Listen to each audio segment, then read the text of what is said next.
Monsieur Tébé, je veux vraiment qu'on mette pied dans les plats tout de suite. Vous n'êtes pas un peu gêné de quitter le cadre de concertation actuellement? Ce timing-là, les Béninois vous le reprochent. Ça ne vous gêne pas un peu? Vous savez, je ne suis pas de cette écurie de politiciens qui mentent, qui se mentent à eux-mêmes et qui mentent au peuple. Et je trouve qu'il faut que les hommes politiques béninois aient un peu de commisération pour ce peuple-là qui a tant souffert, qui continue de souffrir, parce que les gens se mentent. Personnellement, avant même la création du MPL, je voudrais vous dire que j'ai beaucoup œuvré pour l'unité de l'opposition depuis 2017. J'ai travaillé ardemment à cela, parce que c'est l'union qui fait la force.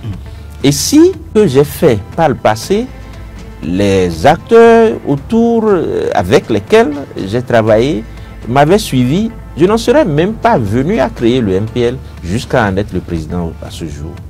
C'est parce que les Béninois, je trouve que pour la plupart d'entre eux, c'est des intérêts personnels qu'ils poursuivent en politique plutôt que l'intérêt général que nous annonçons. Pour en venir au fait, je vais vous dire que ce creuset, le cas de concertation des forces politiques de l'opposition, qui a vu le jour le 10 novembre dernier à Cotonou, nous au MPL, nous avons été une cheville ouvrière pour la formation de ce creuset. Pour plusieurs raisons que je me permets de vous énumérer quelques-unes.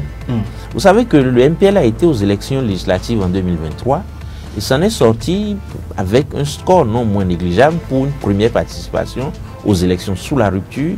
Des jeunes sans grands moyens, nous avons quand même fait un score pas mal.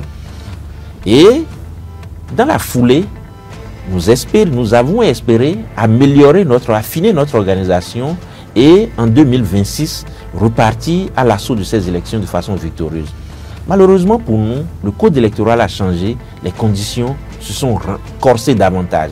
Ce qui fait que le MPL à lui seul n'avait plus aucune chance de participer aux élections de 2026. Et donc nous étions condamnés à rester dans un groupe pour pouvoir espérer gagner. Et c'est ce que nous avons partagé avec nos partenaires au niveau du cadre de concertation.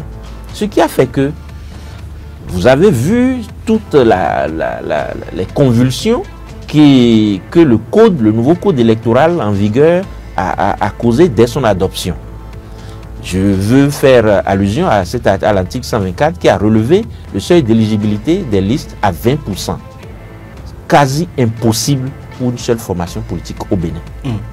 Aucune formation politique ne peut à elle seule réunir 20% des suffrages dans les 24 circonscriptions électorales. Observez bien cela. Alors à partir de ce moment, nous devions trouver la parade. Soit on amène la majorité à réviser le code, ou bien on trouve une solution pour l'affronter. Et donc dès notre arrivée, dès la mise sur pied de ce creuset, c'est nous, le MPL, qui avons proposé le seul schéma que nous pensons gagnant en face de ce code-là, au cas où il n'est pas révisé, qui est très simple. Vous avez observé que la mouvance présidentielle vient avec deux blocs qui vont en alliance, qui vont en accord de législature, et donc se font évaluer avec 10%. Et après, on va sommer leur suffrage dans les circonscriptions. Mais l'opposition, nous avons un seul parti représenté en ce moment à l'Assemblée nationale. Qui a les parrainages. Voilà, parrainer. Alors, si candidats. Elle va seule, elle a toutes les chances de ne pas pouvoir réunir ces 20%-là dans toutes les circonscriptions. Donc, nous avons dit, il faudrait que très rapidement, nous aussi, nous puissions former un deuxième bloc aussi fort. Puisque dans le cadre, nous avons 3 partis et un mouvement, celui de Daniel Eda. Nous allons fusionner tout ce groupe pour en faire un bloc fort, tout en ouvrant ce bloc aux autres mouvements qui ne sont pas encore partis, à tous les mouvements se réclamant de l'opposition et les personnalités, pour faire une union sacrée en ayant un deuxième bloc. Ça c'est plutôt noble, on va dire. Vous avez eu cette envie-là. Pour... Non, je vais finir sinon. D'accord. Il faut que vous puissiez comprendre. D'accord. Okay. Quelle a été notre proposition? Et nous n'avons pas été suivis par les camarades. Et pourquoi nous n'avons pas été suivis? Alors que nous, au MPL, nous étions prêts à laisser disparaître notre logo, à laisser nos égos, l'ego de président, pour, quel que soit le schéma, nous retrouver dans un bloc. Les autres voulaient conserver leur logo. C'est pour ça qu'ils ont refusé. D'autres se pensaient très forts pour affronter seuls. Mais il s'est trouvé que... Bon, je vais en arriver. Il s'est trouvé maintenant que lorsque nous sommes approchés des élections maintenant, on est revenu, ils sont revenus sur ma première proposition, d'avoir 2 listes. Maintenant, puisque nous ne pouvions plus faire la formalité de fusion pour avoir un nouveau logo qui va réunir le deuxième bloc, on dit on n'a qu'à choisir un parti parmi les 3 pour porter cette liste. Les 3, c'est-à-dire le GSR, le MPL, le FN, Exactement. le FNFN de Apollinaire Voyon. Exactement. Donc vous 3.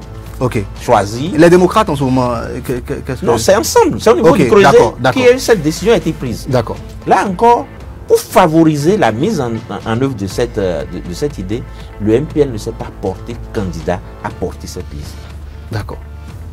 Et a laissé alors la voie libre aux 2 autres de s'entendre pour retenir un parti que nous tous nous allons accompagner pour faire la deuxième liste. D'accord. Ceci, des discussions interminables ne leur ont pas permis de désigner un.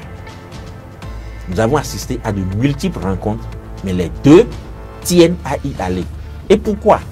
Parce que s'ils ne participent pas à ces élections législatives, chacun d'eux perdra son récépissé d'existence.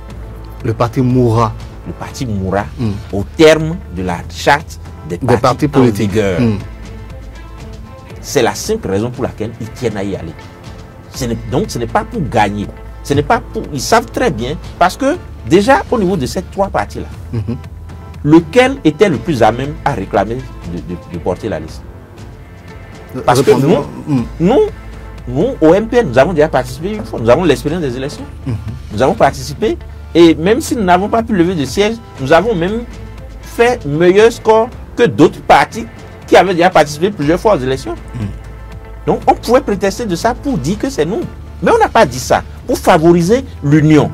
Je tiens à dire ces choses parce que, vous voyez votre première question, dans l'opinion aujourd'hui, c'est comme si le MPL n'a pas voulu de l'union jusqu'au bout. Oui, pour les partisans de l'opposition, vous êtes un traître, vous avez abandonné le navire au moment le plus crucial. Ils sont de mauvaise foi, et je me permets de le dire, c'est parce qu'ils sont de mauvaise foi, et il faut qu'ils disent la vérité au peuple. Le MPL a fait tous les sacrifices pour que nous puissions rester ensemble.